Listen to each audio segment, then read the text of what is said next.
galera, tudo bem? Sejam bem-vindos a mais um vídeo do canal Paideia, hoje pra gente fechar a nossa história sobre o período napoleônico e hoje a gente vai tratar sobre a decadência, a derrota definitiva do Napoleão a partir de 1813. Então, para você que perdeu os vídeos anteriores, dá uma olhadinha na descrição, acessa os links, assiste lá que você vai conseguir entender melhor esse vídeo.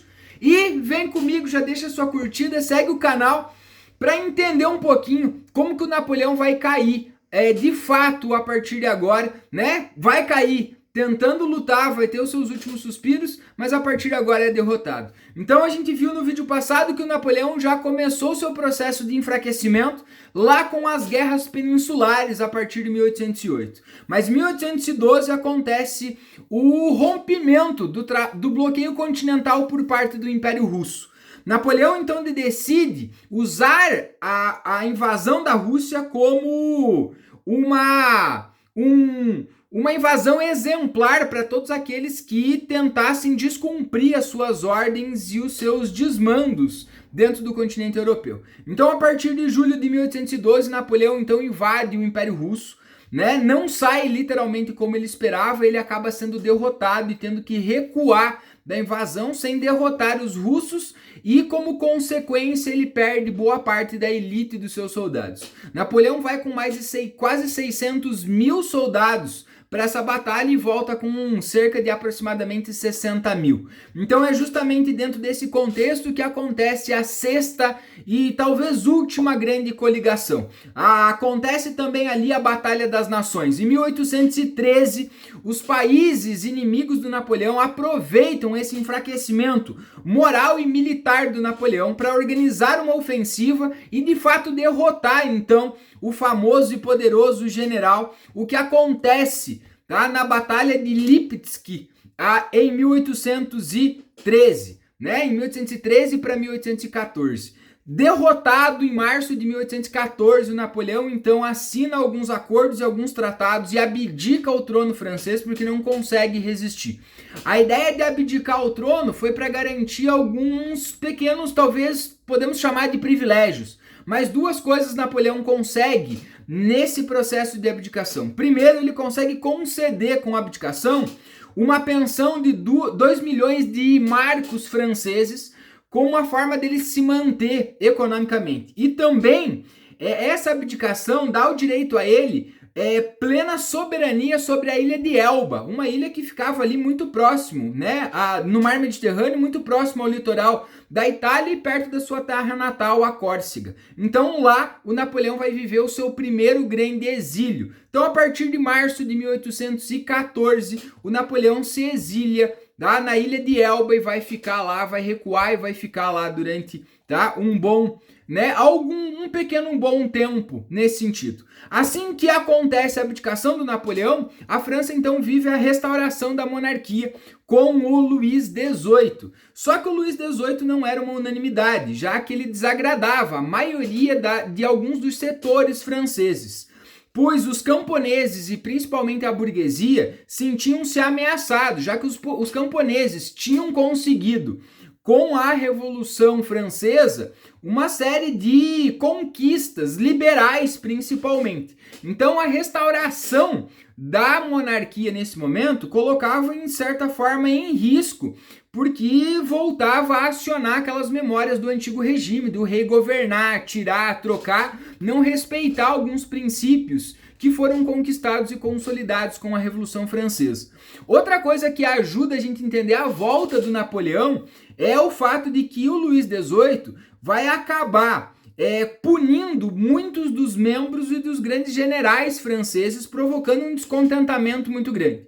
Então esse descontentamento de alguns setores da sociedade e do exército francês vai criar um clima propício para que o Napoleão consiga voltar. Napoleão está exilado na ilha de Elba, um território muito próximo, né, do continente europeu, então Napoleão manteve uma fonte de informação sobre tudo o que estava acontecendo na França nesse momento. Então, sabendo desse clima de descontentamento, sabendo também que o exército apoiava a sua volta, Napoleão então tinha um caminho aberto aí. Então em março de 1815 o Napoleão então foge da ilha de Elba, prepara sua volta, desembarca na França e acaba sendo recebido com bastante entusiasmo e alegria por vários setores e consegue então restaurar o seu poder na França. O Luís XVIII, assim que ficou sabendo, não chega nem a enfrentar o Napoleão, acaba fugindo. Então Napoleão consegue restaurar o seu poder, né, a sua volta ao poder para aquilo que vai ficar conhecido como o governo dos 100 dias. Né? O Napoleão vai voltar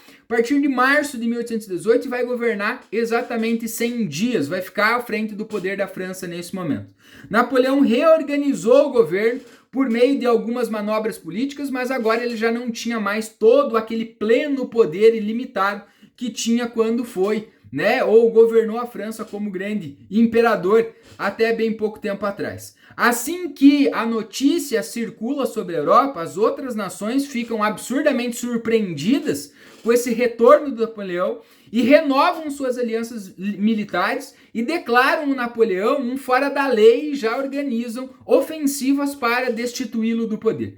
A saída encontrada nesse período pelo Napoleão foi dar um passo à frente e enfrentar essas nações numa forma de meio que pegá-las de surpresa e não esperar que elas atacassem. Porque Napoleão tinha consciência que seu exército estava fragmentado, ele tinha perdido grande parte do seu poder militar, então não seria fácil enfrentar esses países nessas circunstâncias. Então, numa jogada, né, no sentido de tentar pegar esses países de surpresa, o Napoleão então organiza um exército rapidamente e avança sobre a Bélgica, né, para enfrentar e pegar esses países de surpresa. O que dá extremamente certo, já que as primeiras batalhas na Bélgica ele acaba vencendo e derrotando os seus inimigos, mas o poder do Napoleão não vai ser suficiente para conter os países europeus nesse momento. Tá? Então, ele acaba, na Batalha de Waterloo, em 1815, ele acaba sendo derrotado e este é o seu último e famoso suspiro.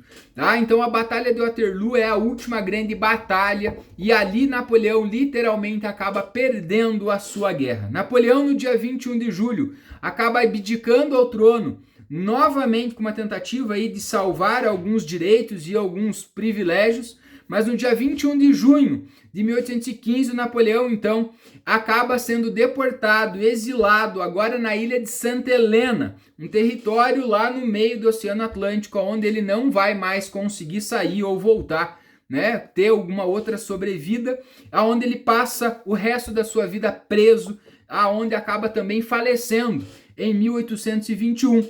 E aí, a Batalha de Waterloo é o último grande feito, né, do grande general Napoleão Bonaparte. E aí começa uma outra história de reorganizar a Europa e pensar o mundo pós esse período napoleônico, né, nesse sentido de reorganizar as coisas nesse momento, mas de fato se encerra o período napoleônico na Batalha de Waterloo. Né? Pós esse período napoleônico, nós vamos ter então a realização por parte dos países europeus com a ideia de reorganizar a Europa, o famoso Congresso de Viena. Mas esse é um outro tema para um outro vídeo, inclusive dá uma acessada aqui embaixo na descrição do vídeo que também tem um link que vai levar você a um outro vídeo onde eu te explico um pouquinho o que foi o Congresso de Viena, como que os países organizaram esse congresso e quais foram as grandes discussões que ocorreram, tá, durante esse congresso para tentar reorganizar e colocar de novo a Europa, né?